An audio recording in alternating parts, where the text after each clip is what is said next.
Cord blood is accepted by FDA as well as the EMA on European level for many diseases. It's more than 80 diseases what cord blood is approved for.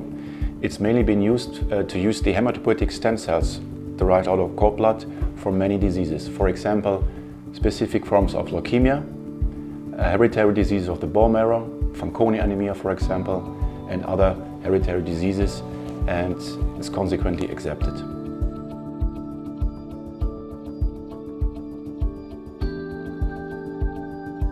In the future, there is high potential for cord blood, specifically for regenerative purposes. So far, it's established using cord blood, like I already mentioned, for hereditary diseases, including leukemia and anemias. But for the future, there's a big field opening at the moment with big perspectives from science and clinicians for regenerative purposes, talking about neurodegenerative diseases and other forms of chronic degenerative diseases.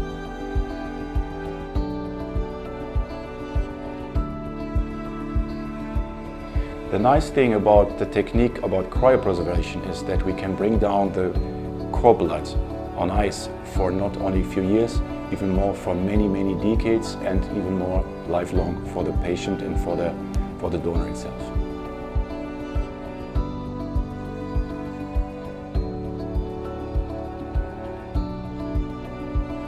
Many research as well as clinicians also tell to placenta it's our gold mine for regenerative purposes. Compared to cord blood, placenta is highly more enriched in specific forms of stem cells and other forms of cells, and they have strong capability in their proliferation and their regenerative potency.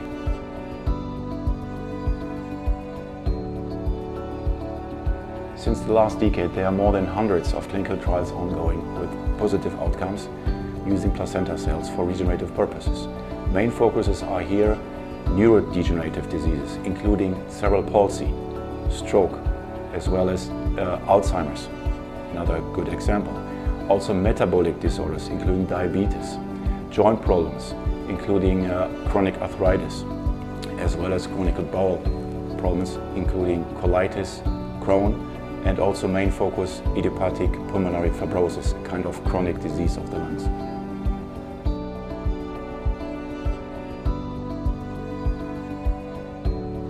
The great thing for me as a perspective from a doctor is that tremendously I can help people who are usually lost in the rehab programs, because we can bring in actively regeneration. So it's great to see parents smiling in because their kids are far more social, they're far more interactive. Some of the kids, they are able to go to school, not being able before the treatment, taking swimming lessons, playing around with their siblings again, which hasn't been possible before because of some neurodegenerative diseases.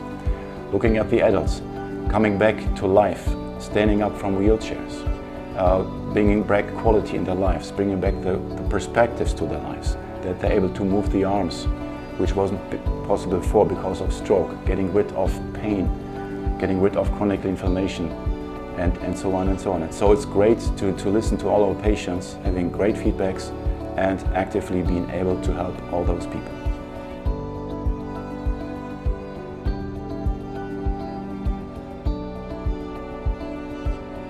Of course, to look at the placenta, first of all, the cells of interest has to be extracted, and then in vitro cultivation, so it's happening all in the lab, they have to be expanded, they have to be proliferated. And after a certain amount, they have been harvested, and then they are ready to go straight for the treatment, either for local treatments or for systemic treatments, whatever is in need. Systemic treatment, for example, means intravenously application. Local treatment, for example, means direct application to the joints, to the ankles, or even into the spinal cord. First of all, highly necessary and vital, baby safe, mother safe. Once that is generated, we care for the placenta. So there's no interruption with the mom and the baby, they're safe. So as soon as the placenta is born, we will care for, first of all, the cord blood that is rinsed out and collected. Secondly, we care and flush out the placenta blood itself and is collected. At third, we take care about the cord tissue, also very important. And finally, highly important, our gold mine, we care for the placenta. It's been disinfected, and all of these tissues and the blood is collected in one package, shipped to the certified lab of ours, and then it's been put on ice for long-term storage.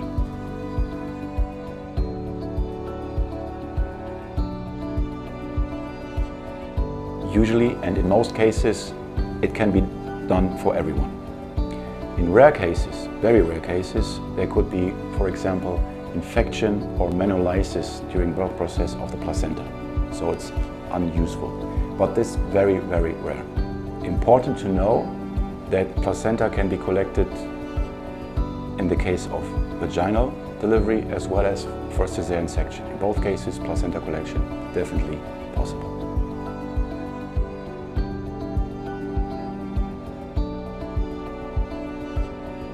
Since placenta is the so-called gold mine for regenerative medicine, as well as one-time chance only, I highly recommend to store the placenta as well as the cord tissue and the cord blood for future reasons, because it's health insurance. It's our health insurance for our kids. And the nice thing is this cord blood and the placenta mainly stays with the kids lifelong.